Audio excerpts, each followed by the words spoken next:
You guys want me to keep it a bean? Did you guys come here for me to keep it 8 more than 92 with you? No bull job. No bull job. There is absolutely zero you can say about Debo Dev right now. Bill Haney is on a relentless hunt for Rolly Romero. Shit. I was just trying to find out. I'm just trying to find out if we can make Rolly and Devin.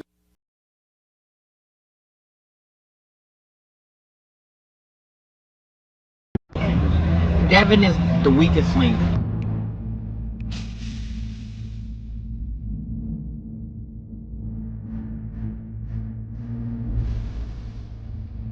How would you analyze Devin Haney's performance today? Didn't he just run?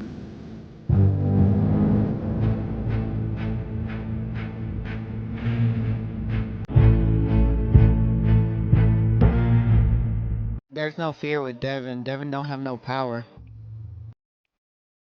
I'm trying to make the Rolly and Devin.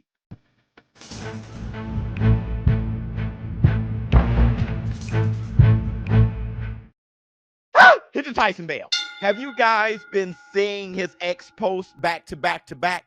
Asking the boxing fan if they want to see Devin Haney versus Rolly Romero in February.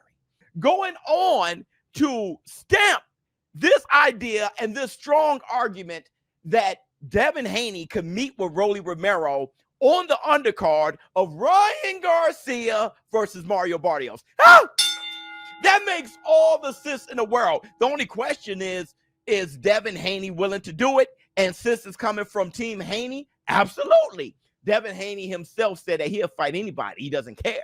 But y'all don't understand that. I will fight anybody. I don't care. Like, I really don't care. It does not matter to me.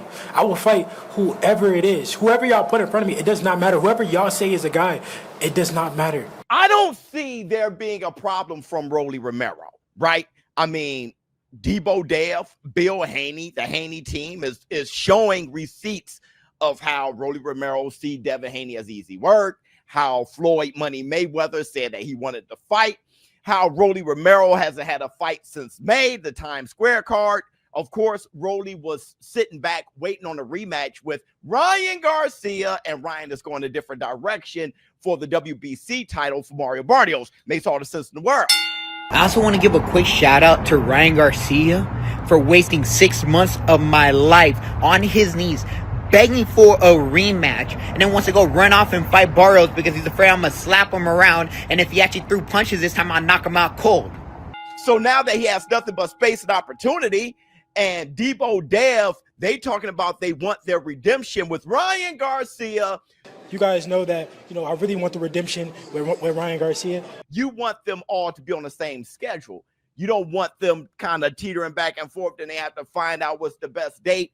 If Dev can fight at the same time as Ryan Garcia, coming out of that fight, they could go ahead and try to do what they were doing before with the Times Square card, right? Obviously, they were setting up the Devin Haney and Ryan Garcia rematch, but Rolly beat Ryan. Devin Haney ran from Jose Ramirez.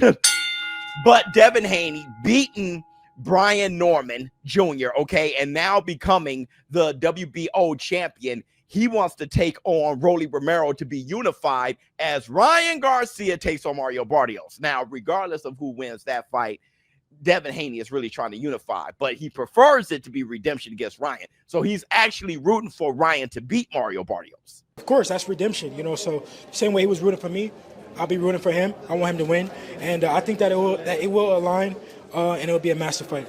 Which, you kill all the birds with one stone there. You can become unified, and you can get redemption taking on Ryan Garcia.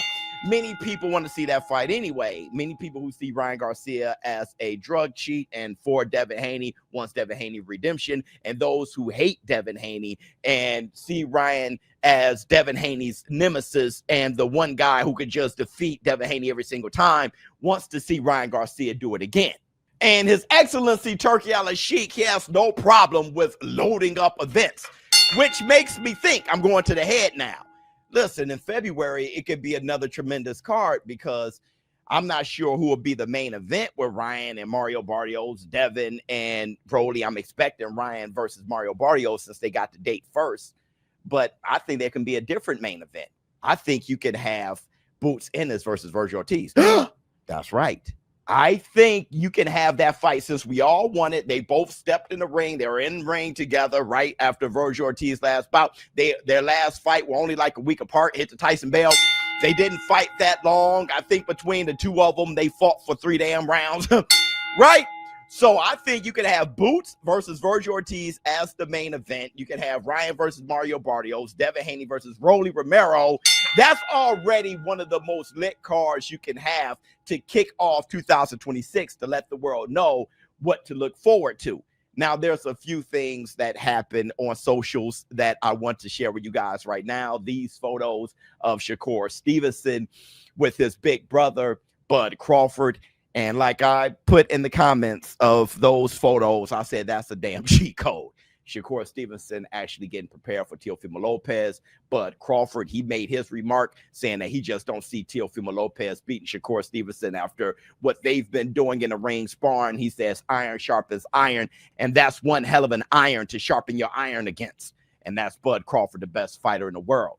Now, another thing I want to highlight is this graphic right here of Jake Paul. And I think this is an extremely important graphic here. You know, and I've been saying this, Jake Paul taking on Anthony Joshua, and everybody saying, finally, you're fighting a real boy.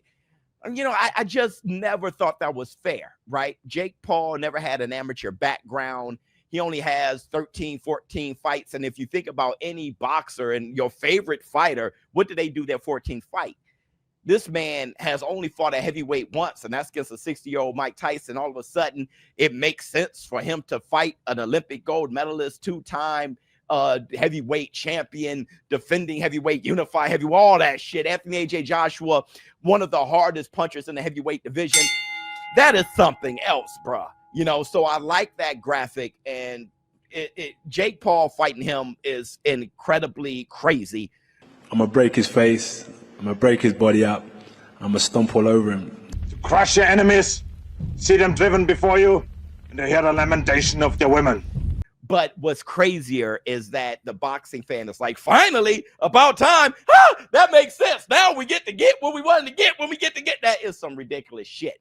But you guys, let me know what you think about Devin Haney going after Rolly Romero. Rolly Romero, I think you must take the fight. Rolly has one of the better resumes his damn self. I don't see him turn that fight down. I would love the lead up. Rolly Romero talking about him getting his track shoes and have to be weighted down to the canvas. And I would like to know what y'all think about who would win that fight. Right now, with the momentum of Devin Haney, how good he looked at welterweight, I can't help but to lean towards the direction of Devin Haney. And honestly, how things been going, the slick boxer been having the advantage. Whoever the slicker boxer is in there, to be honest, all right, that's why I'm leaning towards Shakur Stevenson versus T.O. Look, you saw what Terrence Crawford did with Canelo. Who's ever the slicker boxer, right? Devin Haney, what he did to Brian. It just seems as though they have the leverage. They have the edge. But let me know how you feel in comments below. ShowBizz adult. Happy Thanksgiving. And I'm out.